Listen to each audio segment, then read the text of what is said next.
everyone, this video is a quick overview of what Google Classroom looks like from the student point of view. So to start off with, for students to access Google Classroom, they need to open up Google Chrome, find the GIPS folder, click on Clever, and then once they're on Clever, they need to find the Google Classroom icon. It could be under Google Resources or it might be at the top under their favorites. So once they click on that, it takes them to the Google Classroom homepage. This is where students can see all classes that they are enrolled in. So for middle school, students will likely have several classrooms that they'll need to be checking throughout the day. So once you find the classroom that you need, go ahead and click on the title of it, and then that takes you to that classroom's homepage or their stream. So on the stream, this is where teachers can post announcements, they can post materials or assignments that students need to get done. So on here, down at the bottom, you can see there's a material posted. This is usually just something for students to reference as they're working on an assignment. So this one's one for solving proportions. If students are working on an assignment that deals with that, this might be something for them to reference. To go back out of this, click on the back button. And then to get back to that classroom stream page, you just need to click on the classroom title over here. So back on this page, there are a few different assignments on here. I'm going to show you what they look like at different points of time. So this one right here is what we'll start with.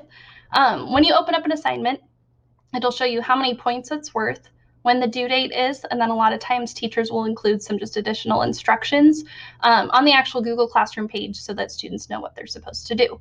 Then over on the right-hand side is where you see your work. So this is where your student will have some sort of assignment. Usually it will say their name on it because when teachers assign something in Google Classroom, they make a copy for each individual student in the room, which then puts their name at the beginning of each assignment.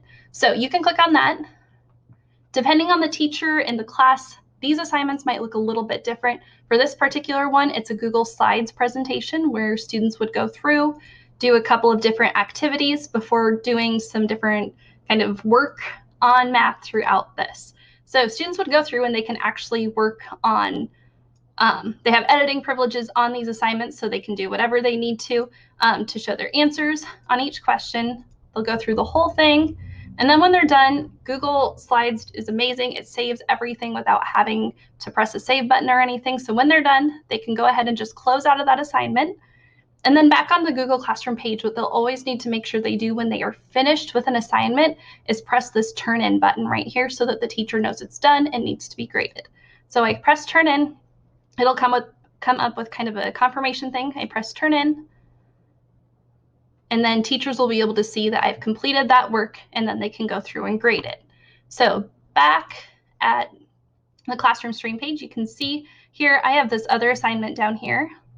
And this is one that I've actually already turned in. It's been graded. Their grades are displayed right there. Teachers can also add private comments so they can get some feedback on their work. So this one's done.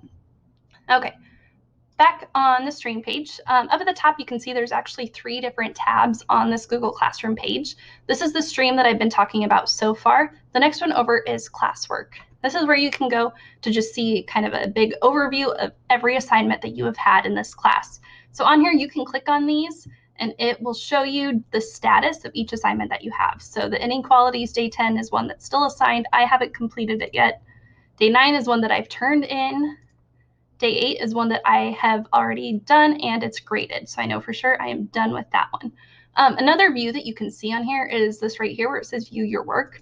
I honestly like this one a little bit more because it's just everything that I need to know all in one place. So assigned, turned in, plus my grade.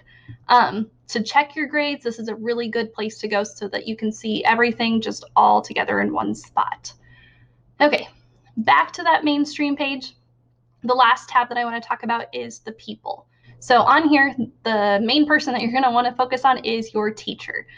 This is especially helpful if you have a question that you need to ask your teacher. Right over here, you have this envelope button. Click on that. And what it actually does is opens up an email with, there we go. With your teacher's email address already there, you can type out a question for them and then press send. And then your teacher will be able to get back to you right away. Email is one of the best ways to contact teachers. So I really like that feature in Google Classroom. So that is pretty much everything that you should know about Google Classroom. If you have questions, feel free to reach out to your students' teachers and they should be able to help you. Thanks for watching.